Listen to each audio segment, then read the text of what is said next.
ng sundalo dahil yung mga benepisyo. Yes. Kailangan, gusto niyang ma-avail yung mga benepisyo kasi bago siya magsundalo, may iba siyang mga ginawang trabaho bilang isang breadwinner Yes. na talaga namang sububok sa Yes kanya at sa kanilang buong pamilya. Yes. Ano-ano yung mga trabaho na pinasok mo bilang isang breadwinner? Ano po, since high school pa lang po, hindi po ako namimili. Kumbaga, since galing po kami sa broken family at nakita ko po yung sitwasyon ng buhay namin, kumbaga, wala naman pong nagsabi sa akin na, ikaw yung magiging breadwinner.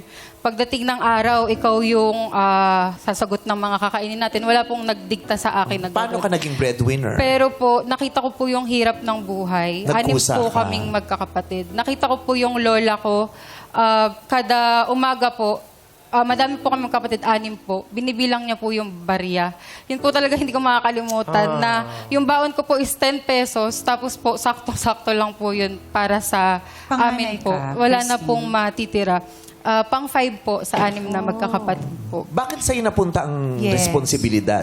Ako lang po yung nakatapos ng pag-aaral sa aming 6 po na magkakapatid po. Anong nangyari din sa mga nauna? Typical po na walang kaya po sa buhay, hanggang high school na lang po and then mag-aasawa. Hindi sila Kumbaga po, nakapag-aral typical- dahil sa Kapamilya ba agad? inyong sitwasyon Yes na po. pinansyal. Dahil before po is si Lola, maliit na pension lang po ni Lola yung bumubuhay po Ba't sa ikaw amin. nakatapos ka? Bata pa lang po ako talagang minindset ko na po na ayoko pong tatanda si Lola na ganun. Kumbaga hanggang pagtanda po ni Lola is talagang siya po yung bubuhay sa aming lahat. Kasi ever since po talaga is maliit na pension lang po yung inaasahan ni Lola. So ano nga yung mga... Yes. Parang nagmarka sa kanya yung pagbibigay ng barya na sakto. Yes Parang po. sabi mo na, Doon ayaw yung mo na tumata. maulit Bago yun. po ako pumunta sa school, parang iniisip ko na yung binigay po sa akin ni Lola, sakto. Paano pa po yung bukas? Ganun po. Kumbaga parang papunta pa lang po ako sa school, ganun na po yung mindset ko na, paano yun? Sakto na yung binigay sa akin ni nanay. Parang sabi ko, hindi ako papayag na ganun yung buhay, sitwasyon ng buhay namin hanggang ano po. So ano yung mga pinasok mo mga trabaho? High school po ako, pumasok po akong kasambahay. Naglilinis po ako ng bahay, may kayang pamilya po, and then uuwi po ako. And then po, nagbantay din po ako sa Green Hills po. Usap po nun yung mga Anong jelly binantayan mo sa Green case. Hills? Na as tindera po. Usap po nun yung mga jelly case, ganyan. Taga-abot-abot pa lang po. Kasi that time, 100 pesos po yung bayad sa akin. That time po, minor pa po ako, so taga-abot-abot lang po. Yung nanay po ng classmate ko yung kumuha po sa akin doon. So, ang Yun po. sipag ni Christine, no? Halos lahat ginawa mo talaga. Kasi hindi ka magiging breadwinner kung wala kang bit-bit na sipag eh. Di ba? At determinasyon. Kasi nga, di ba yung iba, kaya nga, di ba para pag sinabi, kung hindi na kaya ng magulang, di ba ang inaasahan mo sana yung panganay? Oo. Yes. Pero sila yung, hindi sila walang pagkukusa. So kung sino talaga yung pinakamasipag, sino yung may pagkukusa at 'di ba, yung tatanggap siya na ang magiging breadwinner, 'di ba?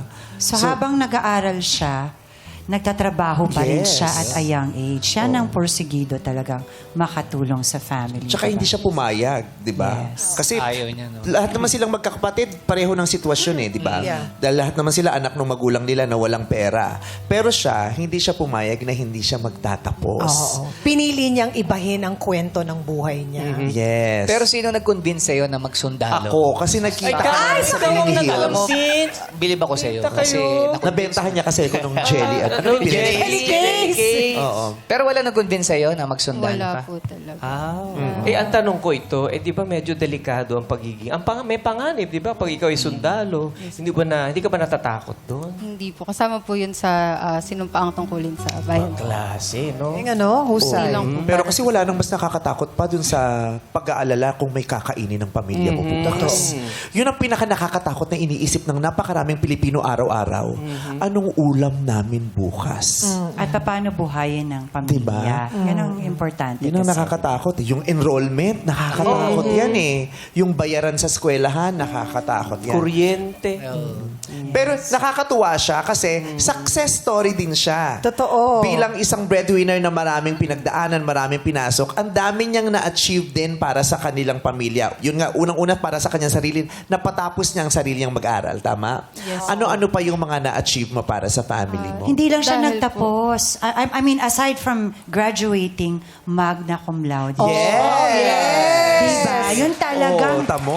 talagang Alam ni Pops yun, pero hindi niya alam na ito yung totoong sundalo. Iba yung pinili niya eh. Huwag mo siya Number anuhin, three. pero alam mo. Paano nalaman ni Nauna Pops ako yun? na. Hindi niya nga alam doon. Ngayon, Baka kasi nabasa sa ma-miss kilatis. out yun. Sa kilatis. Sa Ngayon, kilatis. marunong na siya. Kilatis. Kabilatis.